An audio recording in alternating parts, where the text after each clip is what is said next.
Já parou para pensar que as raízes de toda a ciência, de toda a filosofia ocidental, podem não ter vindo de mitos ou deuses, mas de um grupo de pensadores que simplesmente ousaram olhar para o mundo e perguntar por quê? Bom, hoje a gente vai voltar no tempo para conhecer esses pioneiros, os pré-socráticos. Para a gente começar, vamos fazer um exercício de imaginação. Pensa num mundo sem telescópio, sem laboratório, sem nada do que a gente usa hoje para entender as coisas. Como é que as pessoas explicavam um raio cortando o céu? Ou o ciclo das estações? A própria existência? Qual era a história que se contava para dar sentido a tudo isso? A resposta para isso está numa virada de chave monumental, a passagem do mitos pro logos. De um lado, o mitos, explicações que vinham de histórias, de mitos, de forças sobrenaturais. Eram os deuses controlando o mundo. Do outro lado, nasce o logos, uma abordagem totalmente nova, que buscava explicações na razão, na observação do mundo real, na lógica. Foi essa faísca que acendeu a filosofia. E o curioso é que essa revolução toda não começou em Atenas, que a gente sempre pensa como berço de tudo.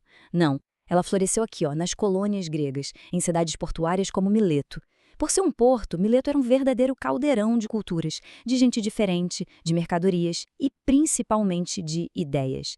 Era um ambiente perfeito para alguém começar a questionar as velhas histórias e pensar em algo novo. E aí começa, oficialmente, a primeira grande investigação da história. E esses pensadores não estavam atirando no escuro, não. Eles tinham um foco, um mistério central que unia todos eles. A missão era encontrar uma única coisa que pudesse explicar todas as outras. Essa coisa eles chamavam de arqué. A arqué seria o princípio fundamental de tudo, a matéria-prima original do cosmos. A grande pergunta deles era: do que afinal tudo é feito? Qual é o tijolo básico do universo? O primeiro detetive a entrar nesse caso foi Tales, lá de Mileto. E a abordagem dele foi bem prática, baseada na observação. Ele olhou ao redor e viu umidade em tudo que era vivo. Viu que a vida dependia da água e mandou uma ideia que, para a época, era radical. No fundo, tudo é feito de água. Mas a filosofia não para quieta, né? Ela evolui. Anaximandro, que foi aluno de Tales, começou a questionar o mestre. Ele pensou, peraí, como que a água, que é úmida, pode criar o fogo, que é seco? Para ele não fazia sentido, então ele concluiu que a arché não podia ser nenhum elemento que a gente conhece. A proposta dele foi muito mais abstrata. A arché é o apeiron, uma substância infinita, ilimitada, indefinida, de onde tudo vem e para onde tudo volta. Um salto gigantesco. E aí veio Anaxímenes, que tentou juntar um pouco do concreto com o abstrato. Para ele, a arché era o ar. Ele dizia que quando o ar ficava mais ralo, mais rarefeito, virava fogo. E quando ficava mais denso, condensado, virava vento, nuvem, água, terra, até pedra. Era uma ideia super elegante, um princípio só explicando toda a variedade do mundo. Bom, com essa investigação sobre a arqué já a todo vapor, a filosofia estava se preparando para o seu primeiro grande campo de batalha intelectual. Surgiram duas ideias poderosíssimas e totalmente opostas sobre qual era a verdadeira natureza da realidade. De um lado desse debate, a gente tem uma das frases mais famosas e intrigantes da história, dita por Heráclito: não se pode entrar duas vezes no mesmo rio. O que será que ele queria dizer com isso? A ideia central de Heráclito era que o universo não é uma coisa, ele é um processo. A única coisa que não muda é que tudo está sempre mudando.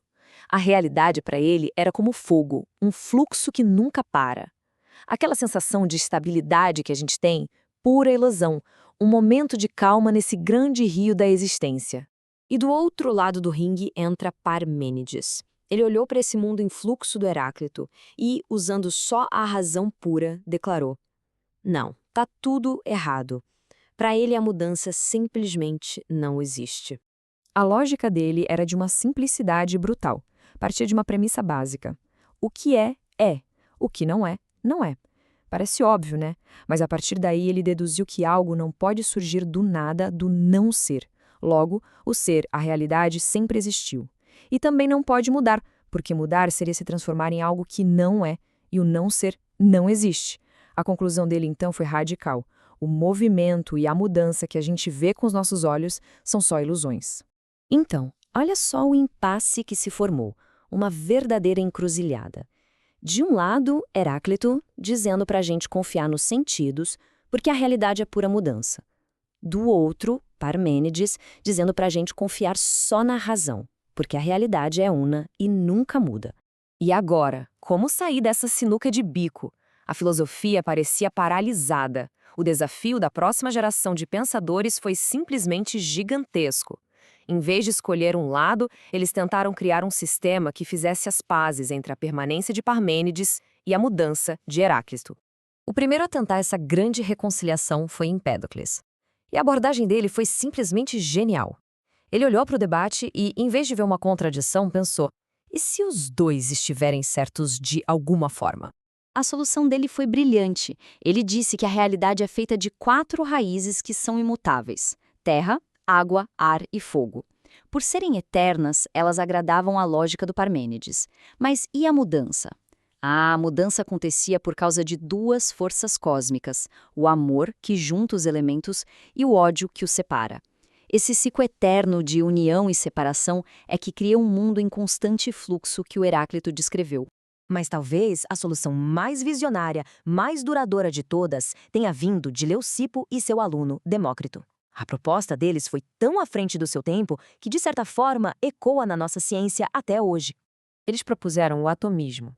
A teoria se baseia em 2 ideias revolucionárias. Primeira, tudo é feito de átomos, partículas minúsculas, eternas, que não podem ser divididas.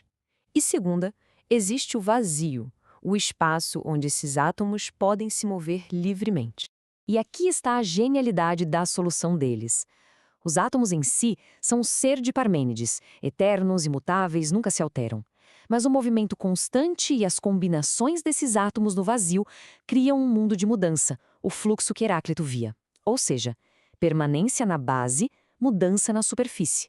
Uma única teoria que resolveu o maior debate filosófico da sua época.